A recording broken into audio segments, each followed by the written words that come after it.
வணக்கம். இன்றைய தகவல் தெரிந்து கொள்வோம். ஜூன் 14ஆம் தேதி வைகாசி மாதம் 31ஆம் நாள் சனிக்கிழமையாகிய இன்று திருதியை திதியும் உத்திராட நட்சத்திரமும் கூடிய நல்ல நாளாக அமைந்திருக்கிறது. இன்றைய தினம் அரியக்குடி ஸ்ரீனிவாச பெருமாள் தெப்போற்சவம் மற்றும் மதுரை கூடலழக பெருமாளுக்கு சிறப்பு தீபாராதனை, குச்சனூர் சனீஸ்வர பகவானுக்கு சிறப்பு அபிஷேகங்கள். இன்றைய தினம் சங்கடகர சதுர்த்தி என்பதால் விநாயகப் பெருமானை வழிபடக்கூடியவர்களுக்கு அனைத்து தடைகளும் நீங்கி நற்காரியங்கள் பெருகும் என்றிருக்கிறது.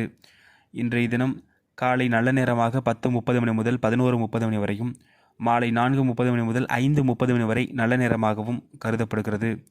இன்றைய தினம் உலக இரத்த தான தினம் என்பதால் அனைவருக்கும் இரத்தம் வழங்கக்கூடிய, தானம் தரக்கூடிய அனைத்து நண்பர்களுக்கும் அடியனுடைய அன்பார்ந்த வாழ்த்துக்களை தெரிவித்துக் கொள்கிறோம். இன்றைய தினம் மிருகசீரிடம் மற்றும் திருவாதிரை நட்சத்திரத்திற்கு சந்திராஷ்டம் இருப்பதால் புதிய முயற்சிகளை இந்த இரு நட்சத்திரக்காரர்களும் எடுக்காமல் இருப்பது நன்மைகளை தரும். மேசராசிக்கு அச்சம், ரிஷபத்திற்கு வெற்றி, மிதுனத்திற்கு பரிசு, கடகத்திற்கு எதிர்ப்பு, சிம்மத்திற்கு புகழ், கன்னிக்கு நட்பு, துலாத்திற்கு பெருமை, விருச்சிகத்திற்கு குழப்பம், தனுசிற்கு நற்செயல், மகரத்திற்கு இன்பம், கும்பத்திற்கு சோர்வு, மீனத்திற்கு தாமதம் என்று இந்த நாள் அமைந்திருக்கிறது. நன்றி.